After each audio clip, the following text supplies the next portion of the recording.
कि क्या social media management tool Buffer सच में किसी के वक्त और पैसे के लायक है? आज की इस बातचीत में हम एक ताज़ा समीक्षा के आधार पर इसी बड़े सवाल का जवाब देखिए। जो लोग क्रिएटर्स हैं या फिर छोटे बिजनेस चलाते हैं वो ये बात अच्छी तरह समझते हैं कि सोशल मीडिया पर हर वक्त एक्टिव रहना कितना मुश्किल हो सकता है। ये एक बहुत ही आम परेशानी है और बफर जैसे टूल्स इसी को सुलझाने का दावा करते हैं। तो गहराई से देखते हैं कि बफर असल में है क्या और ये इस समस्या को कैसे सुलझाता है। में कहें तो बफर एक ऑटोमेशन टूल है।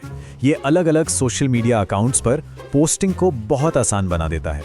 मतलब कंटेंट पहले से तैयार करके शेड्यूल कर दिया और बफर उसे सही समय पर अपने आप पोस्ट कर देगा। किसी भी सॉफ्टवेयर के लिए उसका फर्स्ट इंप्रेशन बहुत मायने रखता है ना? क्योंकि वही तय करता है कि कोई उसे आगे इस्तेमाल करेगा भी या नहीं। तो देखते हैं बफर इस मामले में कैसा है और जानते हैं रिव्यू में क्या साफ साफ लिखा है कि यूजर एक्सपीरियंस के मामले में बफर ने इसे बखूबी निभाया है। मतलब ये एक बहुत ही मजबूत और पॉजिटिव स्टेटमेंट है। ये भी साफ है, इसका डिजाइन एकदम मॉडर्न और आंखों को अच्छा लगने वाला है, जो इसे मेट्रिकूल और हुटस्वीट जैसे दूसरे टूल से काफी फ्रेश दिखाता है।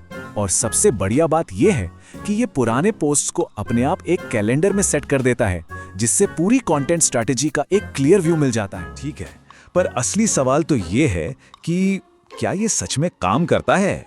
तो चलिए देखते हैं कि बड़े-बड़े सोशल मीडिया प्लेटफॉर्म्स पर बफर का परफॉर्मेंस कैसा रहा। पहले बारी आती है इंस्टाग्राम की और यहां तो नतीजा बिल्कुल साफ था। बफर ने कमाल ही कर दिया।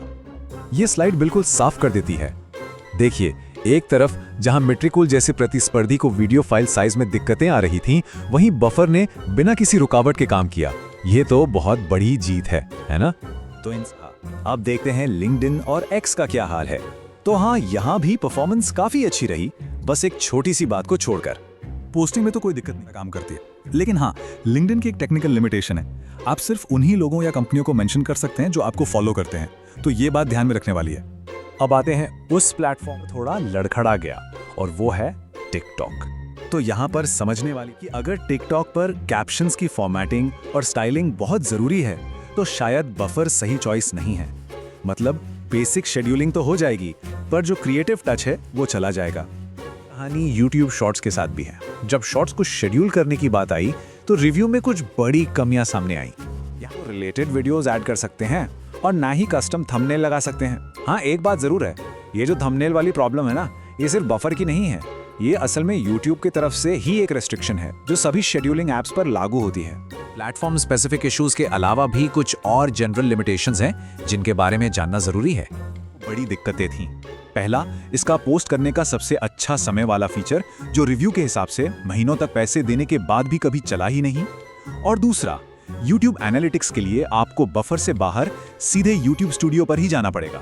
अब कमियों की बात बहुत हुई, अब आते हैं बफर की सबसे बड़ी खूबी पर, जिसका जिक्र रिव्यू में बार बार हुआ है, और वो है इसकी कीमत। बस ये देखिए, तीन सोशल चैनल्स आप इसके फ्री प्लान में जोड़ सकते हैं बिना एक भी पैसा दिए। कमाल है। रिव्यू में तो ये कि अब तक देखे गए सबसे बेहतरीन फ्री टियर्स में से एक है।